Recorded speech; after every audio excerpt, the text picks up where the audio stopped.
Hi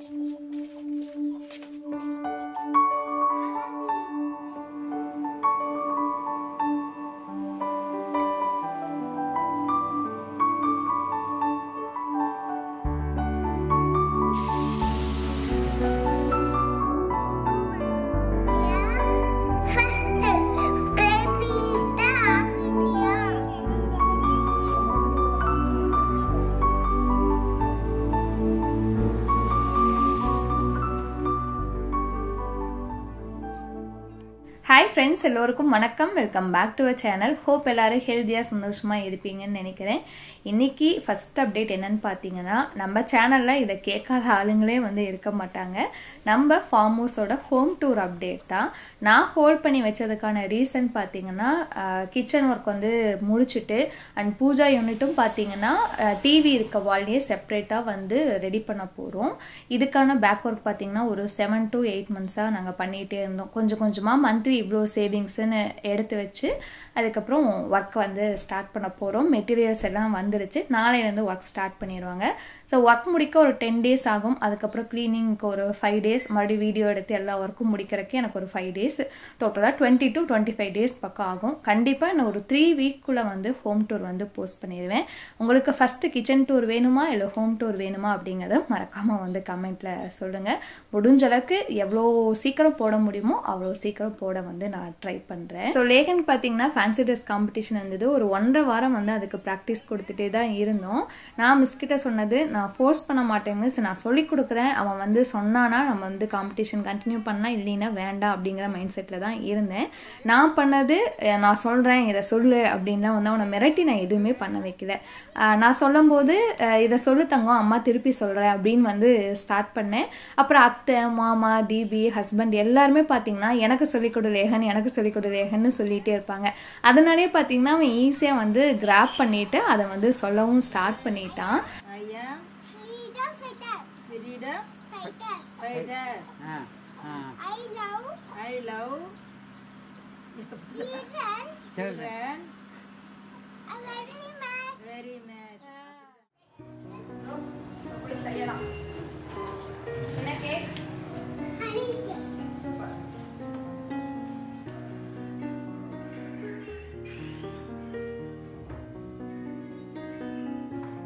அப்படியே ஒரு ரேண்டமான டேல பார்த்தீங்கன்னா வீடியோ வந்து கண்டினியூ ஆகுது. ஸ்கூலில் ஏதோ ஒரு குழந்தை ஹனி கேக் ஒன்று வந்து சாப்பிட்டுக்கும் போல். ஒரு 3 to 4 நாளாக பார்த்தீங்கன்னா கேக்குமான்னு சொல்லிட்டு இருந்தான். ஆனால் என்ன கேக்குன்னு அவனுக்கு வந்து சொல்ல தெரியல. அப்புறம் ஒரு நாள் ஃபோனில் பார்க்கும்போது தான் இந்த கேக்குமா அப்படின்னா, சரி கேட்டுகிட்டே இருக்கானே செஞ்சு கொடுத்துடலான்னு வந்து ஸ்டார்ட் பண்ணேன். நான் வந்து பார்த்தீங்கன்னா எங்களோட இந்த வீட்டில் தான் பேக்கிங் எல்லாமே வந்து பண்ணுவேன். ஏன்னா இங்கே மைக்ரோவேவ் அவன் இருக்கா, அதனால் இங்கே தான் வந்து செய்வேன். ஃபார்ம் ஹவுஸில் கிச்சன் ஒர்க் முடிஞ்சதும் பார்த்தீங்கன்னா இங்கே இருக்க திங்ஸ் முக்கால்வாசி வந்து அங்கே எடுத்துகிட்டு போயிடுவேன். இங்கே இருக்கனால 2 இடமும் க்ளீன் பண்ணிகிட்டே இருக்க மாதிரி இருக்கும். ஒவ்வொரு பண்டிகைக்கும் ஒரே இடத்துல வச்சுக்கிட்டோம் அப்படின்னா மெயின்டெனன்ஸ் வந்து ஈஸி. அதுக்காக இங்கே வந்து சமைக்க மாட்டோம் அப்படிங்கிறது இல்லை. கொஞ்சம் தேவையான திங்ஸ் எல்லாமே வச்சுக்குவேன். நான் பேக்கிங் எல்லாமே இங்கே தான் பண்ணுறேன். மாவரைக்கிறதுக்கு தேவையான திங்ஸ் எல்லாமே இங்கே வந்து வச்சுக்குவேன். இந்த கிச்சன் வந்து ரேண்டமாக நான் யூஸ் பண்ணிகிட்டே தான் இருக்கேன்.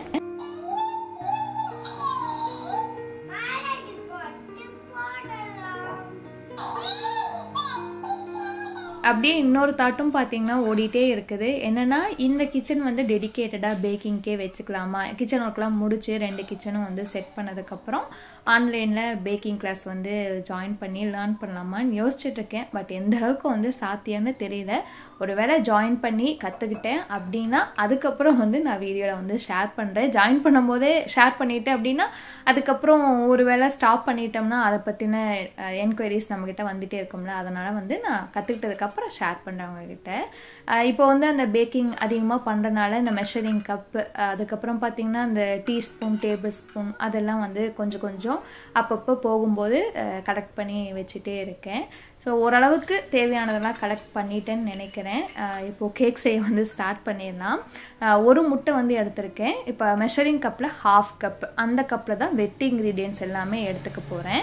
1/2 கப் சர்க்கரை, வெள்ளை சர்க்கரை தான் எடுத்திருக்கேன். நான் இன்றைக்கி வெள்ளை சர்க்கரை, மைதா அதுதான் யூஸ் பண்ணியிருக்கேன். நீங்கள் இதுக்கு பதிலாக நாட்டு சர்க்கரை, கோதுமை மாவு அதெல்லாம் வந்து தேவைப்பட்டால் ஆல்டர் பண்ணி யூஸ் பண்ணிக்கலாம். இந்த மாதிரி முட்டையோட கலர் நல்லா சேஞ்ச் ஆகிற அளவுக்கு வந்து பீட் பண்ணிக்கோங்க.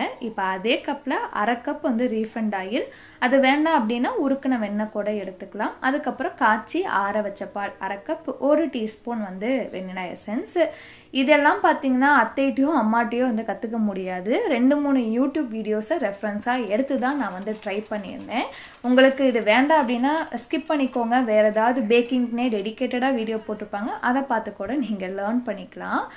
நம்ம போட்ட வெட் இன்க்ரீடியன்ஸ்லாம் நல்லா வந்து ஒரு 5 நிமிஷம் பீட் பண்ணிவிட்டு அதுக்கப்புறம் மைதா மாவு பார்த்திங்கன்னா 1/4 கப் வந்து எடுத்திருக்கேன். 1/4 teaspoon baking soda, 1/2 teaspoon baking powder, 1 pinch வந்து உப்பு போட்டு நல்லா வந்து சலிச்சுக்கோங்க.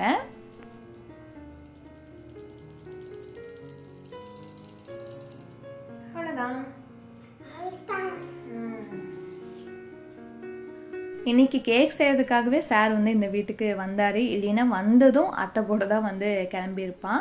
நான் போய் படுத்துக்கிறேம்மா, நீ செஞ்சு கொடுமா அப்படின்னு வந்து பெட்ரூமில் படுத்திருந்தான். அப்புறம் என்ன தோணுச்சோ தெரியல, நான் மாவு சரிக்கிறேன், நான் கலக்கிறேன்னு வந்து வேலையை ஸ்டார்ட் பண்ணால் அவங்க கூட சேர்ந்து மாவு வந்து நல்லா லம்ஸ் இல்லாமல் வந்து மிக்ஸ் பண்ணி எடுத்து வச்சுக்கோங்க. கரெக்டாக பார்த்தீங்கன்னா இந்த ஒரு பதத்தில் வந்து இருக்கணும். இதுக்கப்புறம் அவன் வந்து ப்ரீ ஹீட் பண்ணிக்கலாம் ஒரு 6 நிமிஷத்துக்கு. என்னோடது IFBல 20SC2 மாடல். நான் ஒரு வீடியோவில் கூட ஷேர் பண்ணியிருக்கேன். எங்களோட ஃபர்ஸ்ட் இயர் ஆனிவர்சரிக்கு என் ஹஸ்பண்ட் வந்து கிஃப்ட் பண்ணது. அப்போ வந்து கிச்சனில் இடம் பத்தாதனால யூஸ் பண்ண முடியல. இப்போ எடுத்து வச்சு ரெண்டுமா யூஸ் பண்ணிட்டு தான் இருக்கேன். ஸோ 170 டிகிரி செல்சியஸில் 6 நிமிஷம் வந்து ப்ரீ ஹீட் பண்ணிவிட்டு அதுக்கப்புறம் வந்து அவனில் வச்சிடலாம். நான் பண்ண ஒரு தப்பு நான் கடைசியாக வந்து உங்கள்கிட்ட சொல்கிறேன். இந்த மாதிரி கலந்த மிக்சரை வந்து டின்னை வந்து சேர்த்துட்டு நல்லா லம்ஸ் இல்லாமல் தட்டிட்டு மறுபடியும் அதே 170 டிகிரி செல்சியஸில் 25 நிமிஷம் வந்து பேக் பண்ணால் சூப்பராக வந்து ரெடி ஆகிடும்.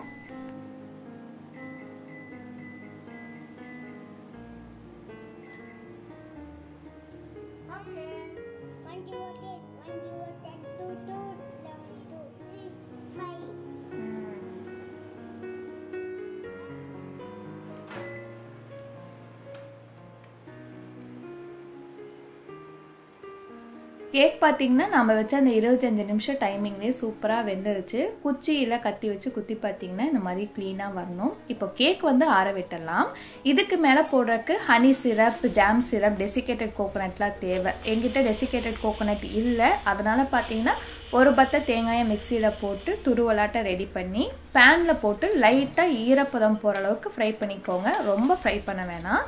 டெசிகேட்டட் கோகோனட் கடைகள்லேயே கிடைக்கும். அப்படி கிடைச்சா கூட நீங்கள் வாங்கி யூஸ் பண்ணிக்கோங்க. நம்மளுக்கு வந்து தேங்காய் துருவல் வந்து ரெடி. அடுத்தது ஹனி சிரப்புக்கு பார்த்தீங்கன்னா 2 டேபிள் ஸ்பூன் தேன் விட்டு லைட்டாக கொதி வந்ததும் கொஞ்சமாக ஒரு 1/4 கிளாஸ் மட்டும் தண்ணி விட்டு அந்த சிரப் கன்சிஸ்டன்சி வந்ததும் இறக்கிடுங்க. அவ்வளோதான், ஹனி சிரப்பும் ரெடி. கடைசியாக ஜாம் சிரப்புக்கு கிசானோட மிக்ஸ்டு ஃப்ரூட் ஜாம் 2 டீஸ்பூன் எடுத்திருக்கேன். அதுக்கப்புறம் எங்கிட்ட ராஸ்பெரி ஜாம் இருந்தது. இது ஆப்ஷனல் தான், வேண்டானா விட்டுருங்க. நான் ஒரு 1/2 டீஸ்பூன் மட்டும் சேர்த்துக்கிட்டேன். இது கூடயும் ஒரு 1/4 கிளாஸ் வந்து தண்ணி சேர்த்துக்கோங்க. எங்கிட்ட இருந்த கிசான் ஜாம் வந்து தீர்ந்துருச்சு. அதனாலேயே கொஞ்சம் தண்ணி விட்டு அலசி வந்து சேர்த்துக்கிட்டேன். நல்லா மிக்ஸ் பண்ணிகிட்டே இருந்தீங்கன்னா ஒரு சிரப் கன்சிஸ்டன்சி வந்துடும். அதுக்கப்புறம் இறக்கிடலாம். நான் பண்ண மிஸ்டேக் என்னன்னு சொல்கிறேன். இப்போ பட்டர் பேப்பர் வந்து கீழே வைக்கிறோம் பார்த்தீங்களா, அந்த கீழே இருக்க பேஸ்க்கு மட்டும் வைங்க, சைடில் வந்து வைக்காதீங்க. நான் சைடில் வச்சு அது ஒரு ஷேப்பில் இருந்தனால அந்த கேக்குமே பார்த்தீங்கன்னா அந்த ஷேப்லேயே வந்துருச்சு. ஸோ அது வந்து நான் தப்பு பண்ணிட்டேன். மற்றபடி கேக் வந்து சூப்பராக பேக் ஆகி வந்திருந்தது. மேலே இருக்க ஒரு லேயர் ஃபுல்லாக கட் பண்ணி எடுத்துட்டு அதுக்கப்புறம் ஃபோர்க் வச்சு நல்லா அங்கங்கே வந்து ஓட்டை போட்டுக்கோங்க. அப்போ தான் இந்த சிரப் எல்லாமே வந்து உள்ளே இறங்கும். ஃபஸ்ட்டு நம்ம ரெடி பண்ண ஹனி சிரப்பை வந்து ஃபுல்லாக ஸ்ப்ரெட் பண்ணிவிட்டு அதுக்கப்புறம் ஜாம் சிரப்பு வந்து போட்டுக்கோங்க. ஜாம் சிரப் இன்னும் கொஞ்சம் திக்கானதுக்கப்புறம் இறக்கிக்கணும். நான் கொஞ்சம் முன்னாடியே இறக்கிட்டேன். அது மட்டும் நீங்கள் பார்த்துக்கோங்க. ஆனால் டேஸ்ட்டு பார்த்தீங்கன்னா சூப்பராக இருந்தது, குறை சொல்ல வந்து முடியாது. ஹனி சிரப், ஜாம் சிரப் எல்லாம் போட்டதுக்கப்புறம் கடைசியாக நம்ம ரெடி பண்ணி வச்சுருக்க டெசிகேட்டட் கோகோனட் போட்டால் சூப்பரான ஹனி கேக் வந்து ஹோம்மேடாக வந்து ரெடி பண்ணியாச்சு. கண்டிப்பாக ட்ரை பண்ணி பாருங்கள். ஆனால் கேக் கேட்டவன் பார்த்தீங்கன்னா ரெடி பண்ணி முடிக்கிறக்குள்ளேயே வந்து தூங்கிட்டான். கரெக்டாக தீபியை காலேஜ்லேருந்து வந்துட்டாளா, அதனால் அவளுக்கு தான் வந்து ஃபஸ்ட்டு பீஸ் வந்து டேஸ்ட் பண்ண கொடுத்தேன். அடுத்த நாள் தூங்கி எழுந்ததும் லேகன் கேட்டது பார்த்தீங்கன்னா, அம்மா கேக் எங்கே ரெடியான்னு தான். எழுந்ததுமே ஒரு பீஸ் வந்து போட்டு கொடுத்துட்டேன். அப்புறம் ஸ்கூலுக்கும் வந்து ஒரு 2 நாள் கொண்டு போய் ஃபுல்லாக வந்து சாப்பிட்டு முடித்தான். இதில் போட்டிருக்க இன்க்ரீடியன்ஸ் வந்து ஹெல்த்தி இல்லைன்னு நினச்சிங்கன்னா விட்டுருங்க. பட் எதுவுமே ஹோம்மேட் அப்படிங்கிறது ஹெல்த்தி தான். என்னைக்காவது ஒரு நாள் வந்து இந்த மாதிரி செஞ்சு கொடுக்கலாம்.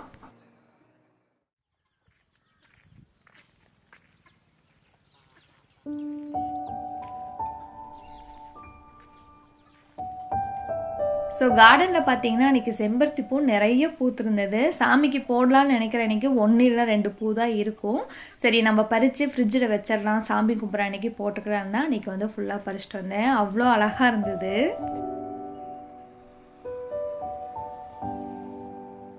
பூ பறித்து ஃப்ரிட்ஜில் வைக்கிறீங்கன்னா ஒரு கவரில் போட்டு நல்லா சுற்றிட்டு அதுக்கப்புறம் ஏர்டைட்டான பாக்ஸில் போட்டு வச்சிங்கன்னா 10 நாள் வரைக்குமே நம்ம வைக்கும்போது எப்படி வச்சோமோ அப்படியே வந்து இருக்கும். இப்போ மொக்கா வச்சோம் அப்படின்னா அப்படியே வந்து இருக்கும். நான் கவர் தேடினேன், அன்றைக்கி கிடைக்கல. சரி அடுத்த நாள் சாமிக்கு போடுறதானே அப்படின்னு ஃப்ரிட்ஜில் வச்சுட்டேன். அப்புறம் சின்ன சின்ன வேலைகள்லாம் இருந்தது, அதெல்லாம் முடிச்சுட்டு கொஞ்ச நேரம் ரெஸ்ட் எடுத்துகிட்டு அதுக்கப்புறம் சமையல் வேலையை ஸ்டார்ட் பண்ணேன்.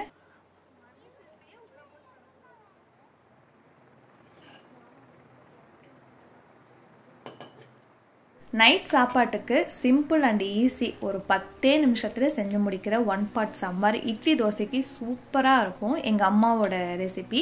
எல்லாமே குக்கரில் போட்டு விசில் விட்டு அதுக்கப்புறம் கடைசியாக தாளிப்பு வந்து கொடுக்க போகிறோம். இதுக்கு வந்து பார்த்திங்கன்னா பாசிப்பருப்பு ஒரு 1/2 கப், அதே கப்பில் 1/4 கப் வந்து துவரம்பருப்பு, இந்த ரெண்டையும் எடுத்து ஒரு 4-5 டைம் வாஷ் பண்ணி வச்சுக்கோங்க. இதுக்கு வந்து பார்த்திங்கன்னா தக்காளி, சின்ன வெங்காயம், பூண்டு இது எல்லாமே வந்து அப்படியே போட்டு விசில் விட போகிறோம்.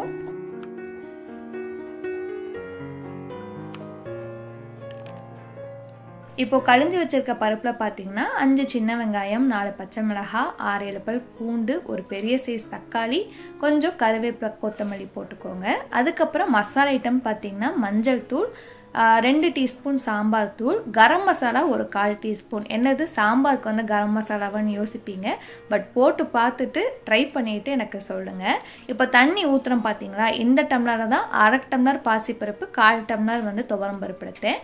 ஸோ அதுக்கு 3 டம்ளர் வந்து தண்ணி வச்சுருக்கேன். கடைசியாக விசில் போடுறதுக்கு முன்னாடி பார்த்தீங்கன்னா எண்ணெயில் சோம்பும் வெந்தயமும் தாளித்து கொட்டிட்டு தேவையான அளவுக்கு உப்பு போட்டு விசில் போட்டு வச்சுருங்க.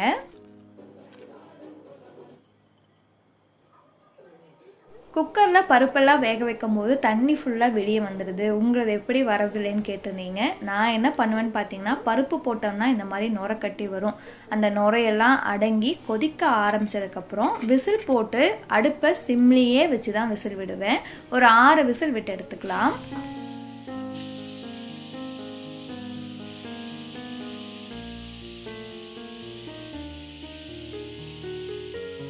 ஸோ விசில் வைக்கும்போது அடுப்பை சிம்மில் வச்சு விசில் விடுங்க. அப்போ தண்ணியெல்லாம் வெளியே வராது. அதே மாதிரி அந்த பொங்கி வந்து அதெல்லாம் அடங்கி கொதிக்க ஆரம்பித்ததுக்கப்புறம் விசில் போடுங்க. உடனே விசில் போட்டிங்கனாலும் தண்ணி எல்லாமே வந்து வெளியே வந்துடும். ஸோ நல்லா விசில் போனதுக்கப்புறம் பார்த்திங்கன்னா பருப்பு மெத்து வச்சு வெங்காயம், பூண்டு, பச்சை மிளகாய், தக்காளி எல்லாமே நல்லா கடைஞ்சி விட்டுக்கிட்டேன். கடைசியாக பார்த்திங்கன்னா பேனில் கொஞ்சமாக எண்ணெய் விட்டு கடுகு போட்டு பொரிஞ்சதும் 2 காஞ்ச மிளகாய், கருவேப்பிலை, பெருங்காயம் இதெல்லாம் போட்டு பொரிஞ்சதும் நம்ம ரெடி பண்ணி வச்சுருக்க பருப்பை எடுத்து ஊற்றி கொஞ்சம் கொத்தமல்லி போட்டு இறக்கிட்டோம் அப்படின்னா குழம்பு சூப்பராக இருக்கும். இட்லி தோசைக்கு கண்டிப்பாக ட்ரை பண்ணி பாருங்கள். ஒரு கொதி வந்ததுக்கப்புறம் கொத்தமல்லி போட்டு உடனே மூடி வச்சுருங்க. அந்த கொத்தமல்லி போட்டு உடனே மூடும்போது பார்த்திங்கன்னா ஒரு 5 நிமிஷம் கழிச்சு ஓப்பன் பண்ணிங்கன்னா அந்த ஃப்ளேவர் வந்து சூப்பராக இருக்கும். நான் அன்னைக்கு நைட்டு சாப்பாட்டுக்கு பார்த்தீங்கன்னா தோசை தான் ஊற்றியிருந்தேன். ஒரே மாவு தான் இட்லி, தோசை, பணியாரம் எல்லாத்துக்குமே யூஸ் பண்ணுவேன். இந்த தோசை மாவோட மெஷர்மெண்ட் கூட போன வாரம் லாங் வீடியோவில் ஷேர் பண்ணியிருக்கேன். தேவைப்பட்டால் வந்து செக் பண்ணி பார்த்துக்கோங்க.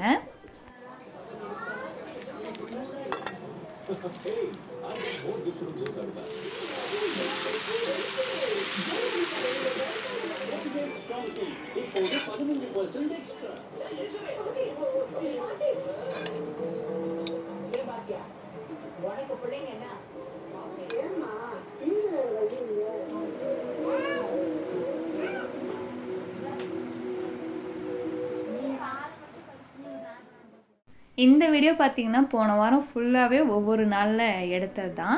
நேற்று லேகன் ஸ்கூலில் ஸ்போர்ட்ஸ் டே, நேற்று தான் ஃபேன்சி ட்ரெஸ் காம்படிஷனும் நடந்து முடிஞ்சுது. நிறைய பேர் இன்ஸ்டா ஸ்டோரி கூட பார்த்துருப்பீங்க. எனக்கு 1.5 வாரமாக சொல்லி கொடுக்கும்போது கூட ஒன்றும் தெரிவிக்கல. காலையில் அவனை ரெடி பண்ண ஆரம்பிக்கும் போது தான் ஒரு என்ன சொல்கிறது அப்படி ஒரு நர்வஸ்னஸ் வந்து எனக்குள்ளே இருந்தது.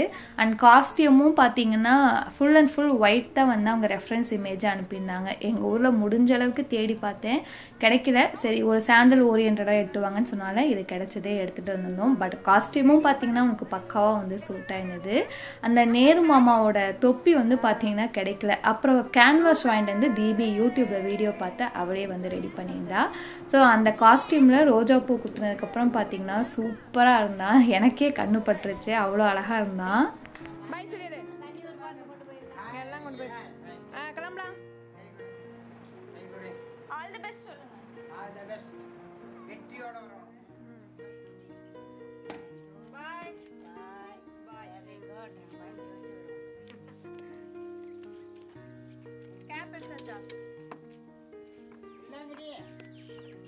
போய் போட்டு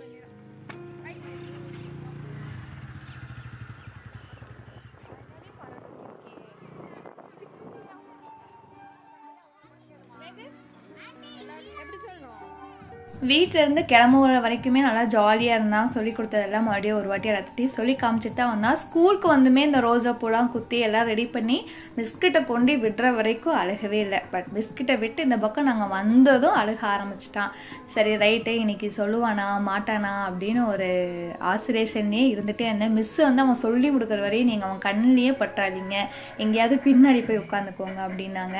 அவன் சொல்லும்போது பார்த்தீங்கன்னா நான் சேரில் கூட உட்காரல, சேருக்கு பின்னாடி ஒழிஞ்சிட்டு தான் வந்து பார்த்தேன். பட் எதிர்பார்த்ததை விட சூப்பராக வந்து பண்ணியிருந்தான். ரொம்ப ஹாப்பியாக, எப்படி சொல்கிறது, அது ஒரு தனி ஃபீலிங், ரொம்ப ப்ரௌடாக வந்து இருந்தது.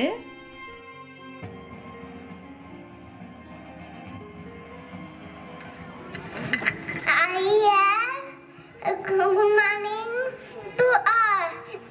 I am dressed as Jawaharlal Nehru. I am freedom fighter. I love children very much. I am first Prime Minister of India. Thank you. Yes.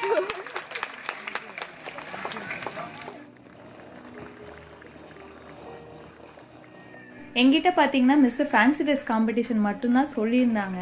ஆனால் நேற்று பார்த்தீங்கன்னா அவன் டான்ஸ்லேயும் இருந்தான்.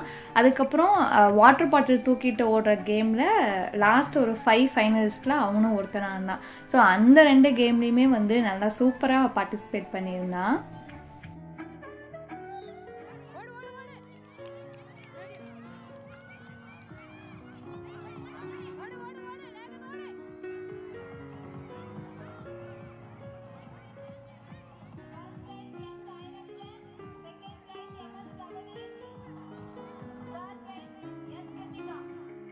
ஸோ குழந்தைங்களுக்கான கேம் ஈவெண்ட் அதெல்லாம் முடிச்சதுக்கப்புறம் பேரண்ட்ஸ்க்குமே ஈவெண்ட்லாம் கண்டக்ட் பண்ணியிருந்தாங்க.